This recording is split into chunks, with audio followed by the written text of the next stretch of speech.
Hello दोस्तों, स्वागत है आज के मेरे इस वीडियो में। आज मैं आपके लिए लेकर आ गया हूँ वार्षिक परीक्षा 2024 सामान्य हिंदी कक्षा 11 का पेपर। बहुत ही इम्पोर्टेंट पेपर है ये आपके लिए, क्योंकि ये जनवरी में आपके एग्ज़ाम स्टार्ट हो चुके हैं और ये पेपर आपके वार्षिक परीक्षा में आने लगा है। तो इस तरीके से ये पेपर आप पूरी तरीके से देख लीजिए। अगर अभी तक आपका वार्षिक परीक्षा नहीं हुआ है तो ये पेपर आपके लिए बहुत ही इम्पोर्टेंट हो सकता है। इसी तरीके से आपके एग्ज़ाम में भी पेपर आने वाला है। तो यहाँ पर सबसे पहले आपको मैं बता दूं कि अगर इस पेपर का आपको पीडीएफ देखना है तो पीडीएफ के लिए आप प्रेपवेव ऐप डाउनलोड कर लीजिए, जिसका लिंक डिस्क्रिप्शन बॉक्स में दिया गया है। वहाँ से आप प्रेपवेव ऐप डाउनलोड कर लीजिए, उस पर आपको इसका पूरा पीडीएफ मिल जाएगा और दूसरे पेपर का भी पीडीएफ वहाँ पर आपको आसानी से मिल जाएगा। और वहाँ पर एक अच्छी सुविधा ये है कि आप अपना पेपर वहाँ पर अपलोड कर सकते हैं और दूसरों का भी हेल्प कर सकते हैं, वहाँ से अपना खुद का भी हेल्प ले सकते हैं। तो इस तरीके से यहाँ पर आप अब हम प्रश्न पत्र देखते हैं किस तरीके से आपका क्वेश्चन पेपर पूछा जाता है। तो यहाँ पर सबसे पहले यहाँ पर 15 मिनट में परीक्षार्थियों को प्रश्न पत्र पढ़ने के लिए निर्धारित है। तो 15 मिनट पहले आपको ये पहले 15 मिनट जो मिलते हैं पेपर मिलने के बाद, उसमें आपको सबसे पहले पेपर को देखना होता है अच्छे से कि पेपर में किस तरीके के क्वेश्चन पूछे गए हैं, कितने क्वेश्चन आपको अच्छे से आ रहे हैं, कौन से नहीं आ रहे हैं। ये चीज़ सबसे पहले आप निर्धारित की लीजिए। उसके आधार पर आप सबसे पहले कौन सा क्वेश्चन करना चाहिए वो आप करिए, जिससे कि आपका अच्छा प्रभाव कॉपी पे दिख सके। तो यहाँ पर फिर आपका पहला क्वेश्चन स्टार्ट हो। एक नंबर की ये क्वेश्चन है। ये हिंदी के विकास पर आधारित 5 प्रश्न है और नीचे फिर आपके यहाँ पर हिंदी के काव्य साहित्य के इतिहास पर आधारित 5 प्रश्न होते हैं। तो इस तरीके से आपका ये पूरा प्रश्न पत्र है। अब हम स्टार्ट। अष्टयाम के रचयिता नाभा दास जी हैं। क्वेश्चन दिया गया है, हिंदी में नाटक रचना का प्रारंभ किस युग की देन है। तो हिंदी में नाटक रचना का प्रारंभ किस युग का, यानी भारतेंदु युग में सबसे ज़्यादा विधाओं की जो खोज हुई या फिर विधाओं में जो रचना लिखी गई वो भारतेंदु युग से स्टार्ट हुआ था। सबसे ज़्यादा विधाओं में वहाँ से रचनाएं लिखना प्रारंभ हुई थी, इसलिए नाटक रचना का प्रारंभ किस युग में हुआ, भारतेंदु युग में हुआ था। फिर यहाँ पर आपका अगला क्वेश्चन पूछा गया है, जयशंकर प्रसाद की रचना है। तो जयशंकर प्रसाद की रचना यहाँ पर तितली है। तितली इनका उपन्यास है जयशंकर प्रसाद जी का। फिर आनंद मठ जो है ये आपके बंकिम चंद्र चट्टोपाध्याय जी की है। और फिर भारत दुर्दशा यहाँ पर आपके भारतेंदु हरिश्चंद्र जी की रचना है। इसी प्रकार संस्कृत के 4 अध्याय जो है ये आपकी अक्सर पूछ लिया जाता है बोर्ड एग्जाम में भी और यहाँ पर आपके वार्षिक एग्जाम में भी। तो यहाँ पर अब संस्कृत के 4 अध्याय ये रामधारी सिंह दिनकर जी की रचना है। फिर यहाँ पर आपका घ नंबर क्वेश्चन है, आचार्य महावीर प्रसाद द्विवेदी द्वारा संपादित पत्रिका है। तो आचार्य महावीर प्रसाद द्विवेदी द्वारा संपादित जो पत्रिका है वो आपकी सरस्वती पत्रिका है। तो इसी तरीके से आपका जो अन्य पत्रिकाएं हैं ये सभी पत्रिकाओं के नाम हैं, इनका भी मैं बता देता हूँ कि किसके द्वारा संपादित है। तो इंदु जो है वो जयशंकर प्रसाद द्वारा संपादित पत्रिका है और ब्राह्मण पत्रिका जो है प्रताप नारायण मिश्र द्वारा संपादित ये पत्रिका है। फिर हंस प्रेमचंद्र द्वारा संपादित है।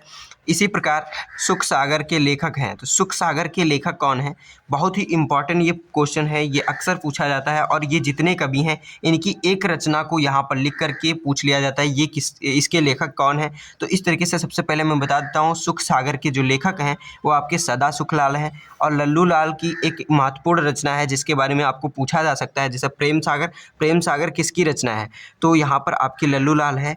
फिर मुंशी इंसाअल्लाह खां की रचना है। तो मुंशी इंसाअल्लाह खां की रचना आपकी रानी केतकी की कहानी है। इसी प्रकार सदल मिश्र की रचना नासिकेतोपाख्यान है। ये सभी इम्पॉर्टेंट रचनाएं हैं और ये कवि ये लेखक उसके हैं, रचनाकार हैं। तो इस तरीके से ये आप देख सकते हैं। फिर आपका दूसरा क्वेश्चन यहाँ पर स्टार्ट हो जाता है, का नंबर वीरगाथा काल के कवि हैं। वीरगाथा काल के कवि जो हैं आपके यहाँ पर चंद बरदाई जी हैं।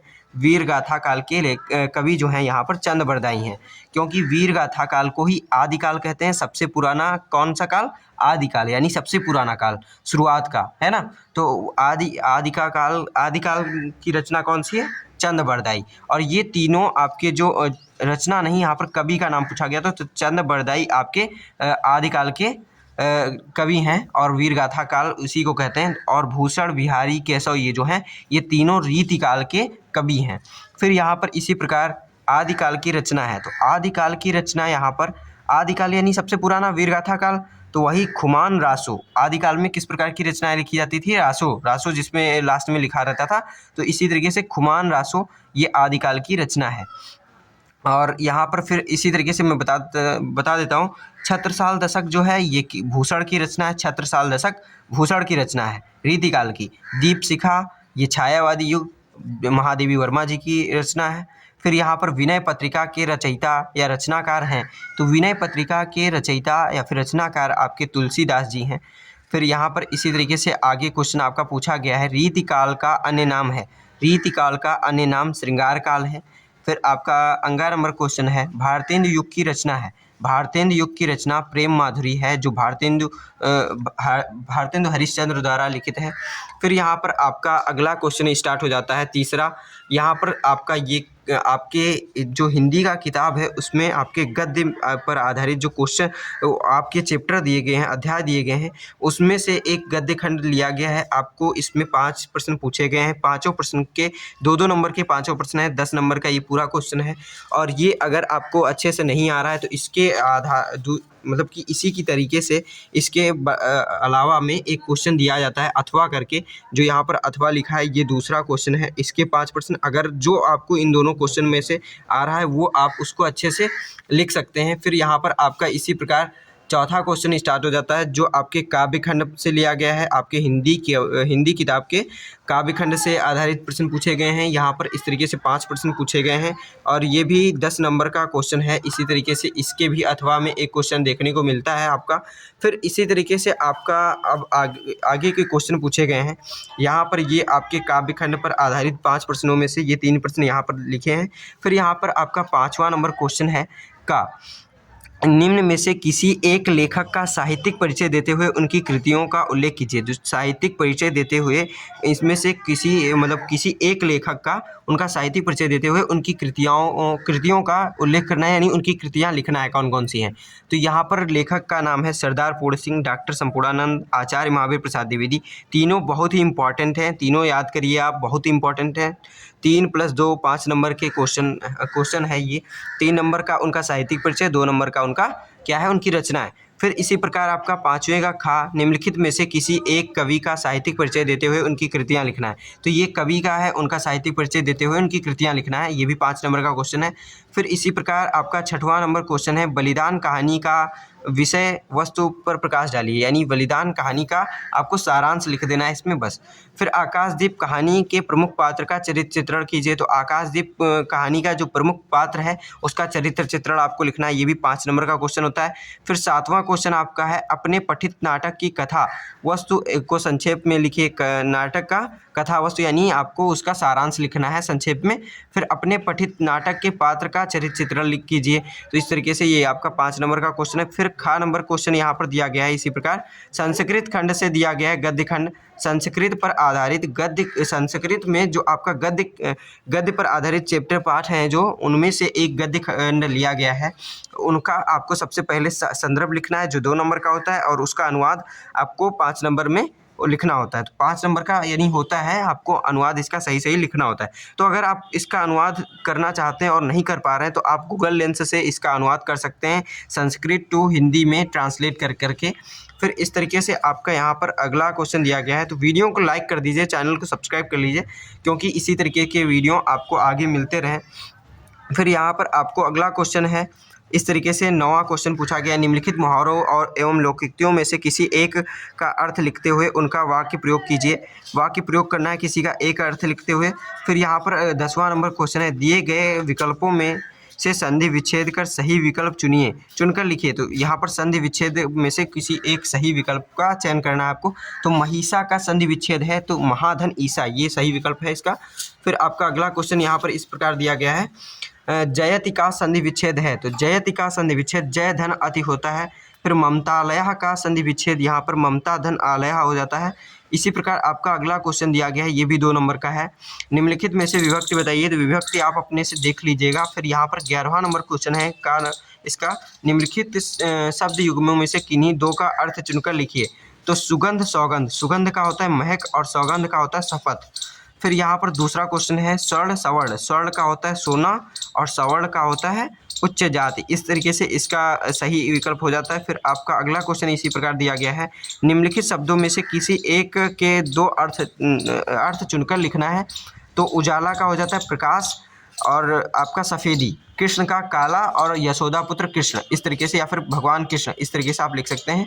किसी एक के दो अर्थ आपको लिखने थे, मैंने दो के बता दिया आपको।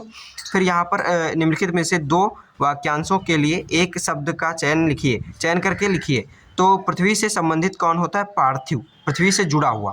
फिर यहाँ पर इसी प्रकार आपका सेना के ठहरने का स्थान किसे कहते हैं? छावनी को सेना के ठहरने का स्थान कहते हैं। फिर आपका इसी प्रकार घ नंबर क्वेश्चन पूछा गया, निम्नलिखित में से किन्हीं दो वाक्यों को शुद्ध करके लिखना है। दो वाक्यों को शुद्ध करके लिखना है, चार वाक्य दिए गए हैं, किसी दो को शुद्ध करके लिखना है। जैसे यहाँ पर पहला वाक्य दिया गया है, उसके कोई संतान ना था, तो ये आपका अशुद्ध वाक्य है, शुद्ध करेंगे तो उसके कोई संतान नहीं थी, इस प्रकार लिख सकते हैं। फिर यहाँ पर दूसरा क्वेश्चन इसी में है, तेरे को क्या चाहिए? ये गलत वाक्य है, अशुद्ध वाक्य है। इसका सही शुद्ध वाक्य हो जाएगा, आपको क्या चाहिए या फिर तुमको क्या चाहिए, इस तरीके से आपको क्या चाहिए सबसे सही रहेगा। फिर यहाँ पर तीसरा क्वेश्चन इसी में है, वह सभी वृक्ष आम के हैं, तो इसका सही हो जाएगा वे सभी आम के वृक्ष हैं, इस तरीके से इसका सही हो जाएगा। फिर बकरी दूध देता है, बकरी दूध देता नहीं रहेगा, देती है, बकरी दूध देती है।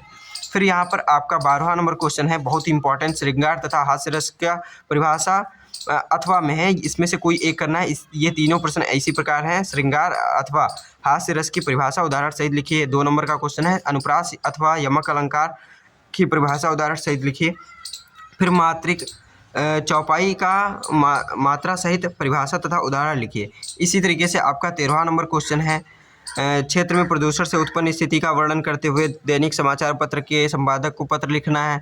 इसी प्रकार ये आप दोनों प्रश्न देख लीजिए। यहाँ पर निबंध आपको लिखना है, जो भी बहुत आपको अच्छे से निबंध आ रहा हो वो आपको लिखना है। 9 नंबर का क्वेश्चन होता है, तो इसको अच्छे से आप लिख लीजिएगा। तो इस वीडियो में बस इतना ही, मिलते हैं अपने अगले वीडियो में, तब तक के लिए धन्यवाद।